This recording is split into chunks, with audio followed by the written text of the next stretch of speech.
Hello and welcome to Basic Fishing Bites. In this video I'm going to show you how to set up a simple waggler for some silverfish action. Now the first thing with waggler setup is the rod and reel.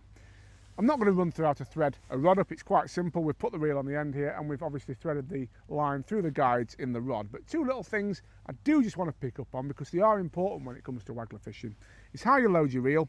You can see here I've got that loaded right up to the rim. That just makes casting easy with light main lines and light floats.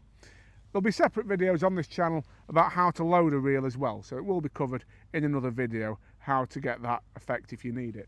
And the other thing that I like to make sure is that the eyes of the rod are all lined up. Now you'll see there, I'm looking down the rod almost like the barrel of a gun, just to make sure they're all in line, because as I said, light floats, light lines, get all that right, it just makes your casting and your fishing so much easier.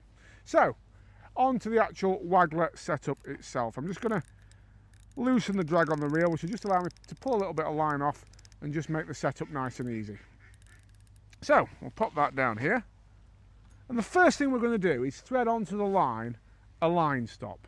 Now this is going to go above the waggler and just stop it from basically sliding up the line and allow us to shot it and have it sit nicely in the water. So these are the matrix line stops, and you'll see on here what we've basically got is some little rubber grommets threaded onto wire, and what we can do is just, let's get one on its own, there we are, just put the line through the wire,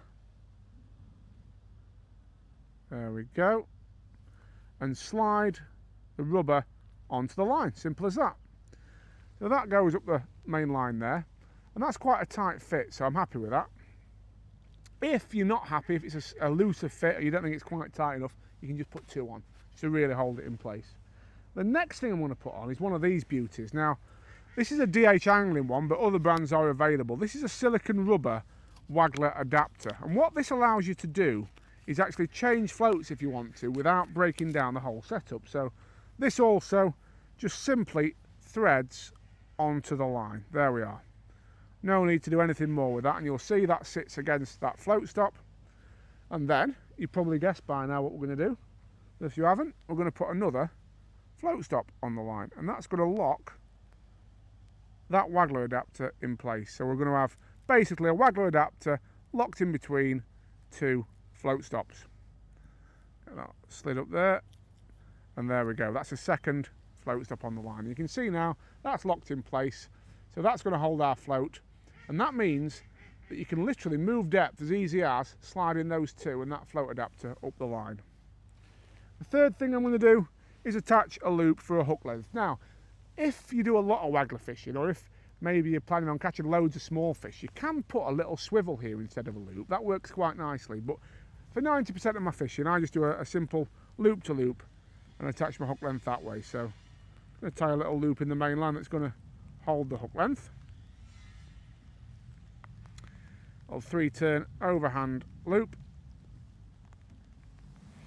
And that there is going to hold the hook length. And again, there's plenty of videos out there, including on this channel, about how to tie a loop to loop knot, and that's all we'd use to attach the hook length at the bottom there. Now, just snip that off there so it's nice and tight up to the knot. It's important to keep your tag ends and things as short as you can, because you don't want any tangles when you're waggler fishing. The whole setup needs to be as streamlined as you can make it. So the hook length goes on there. The next thing is the float itself. Now, I've got something really clever just to show you with regard to the float, which I'll just pull out now. And again, this will be covered in detail on a separate video. But what I actually do to help shot these floats perfectly is use a little coil of solder around the base of the float, which just helps me get it absolutely perfect. But all we do is insert the base of the waggler into the adapter, and you'll see now that's effectively sliding on that line. Okay, so we'll pick this up. As I said, if you've had it on the floor like I just have, sometimes it does wrap over, but that's sorted. And what we're ready to do now is put our shot on and get this absolutely perfectly dotted down for the light and how far we're wanting to cast. So first thing I'm going to do is actually drop this in the water and just see how much shot it needs, because I've got a couple of options once I know that. That is absolutely perfect, I'd say, for today. Probably needing only 3 or 4 number 10 shot down the line. Sorry to interrupt, folks. I just want to bring you a bit of good news.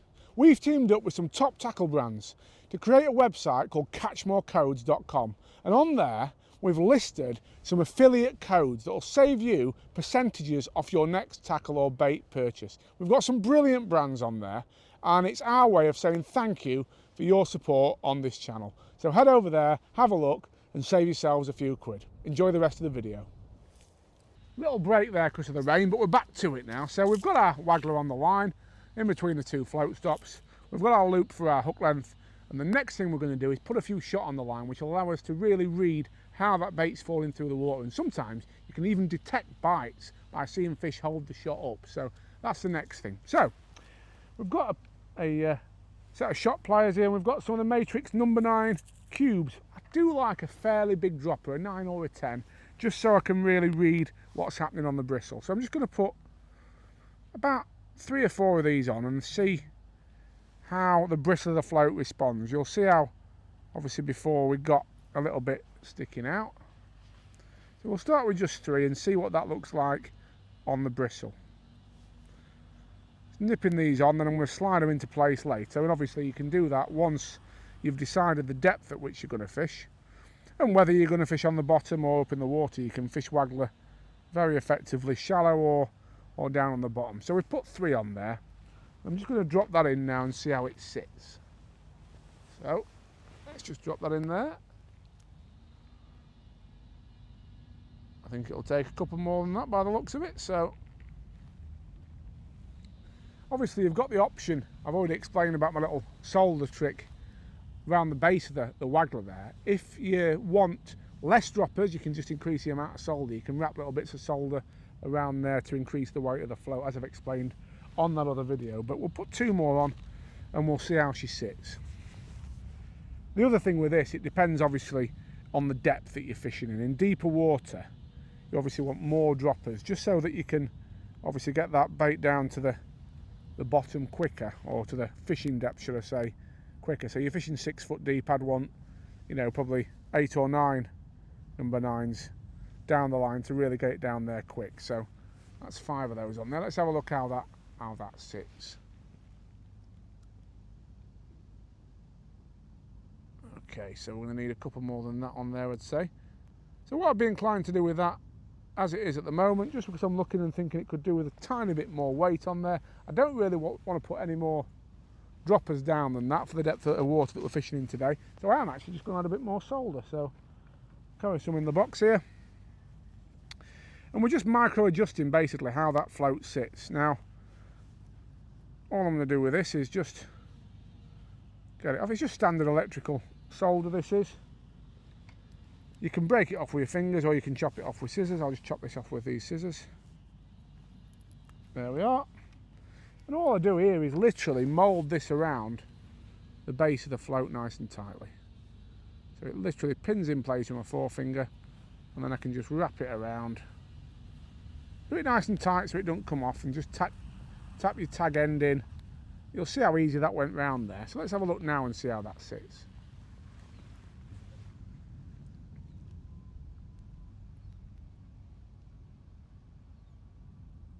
So a tiny bit more solder and we'll be there.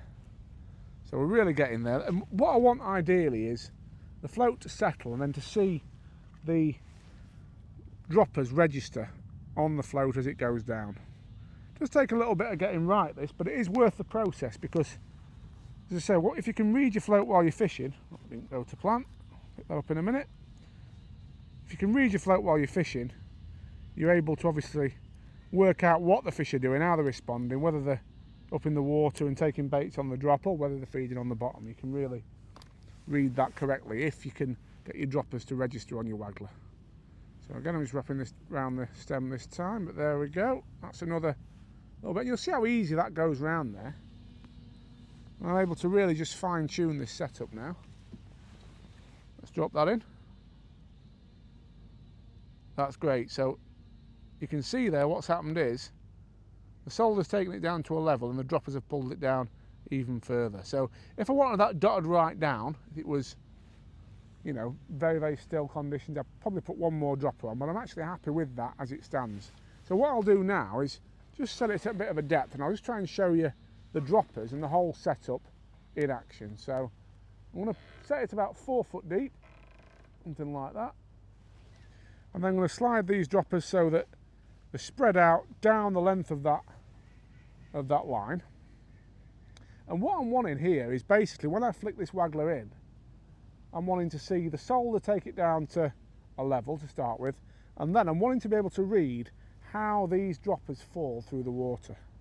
So ideally, as I drop this in, if you watch, the solder takes the float down to a level, like that. Now watch the droppers take hold. We'll start kicking in any second now. There we are. You'll see that float starting to settle as those droppers catch up with it. And that obviously allows you to read how your bait is falling through the water. As I said, if you wanted, you could put another dropper on that to really dot it down, or if you're struggling to see it, or you know, you've got a bit of chop on the water, you could have a bit of bristle out as well. But look how that works. We drop that in, the waggler set, so you can see there, that's the solder, and now the droppers are about to kick in any second now.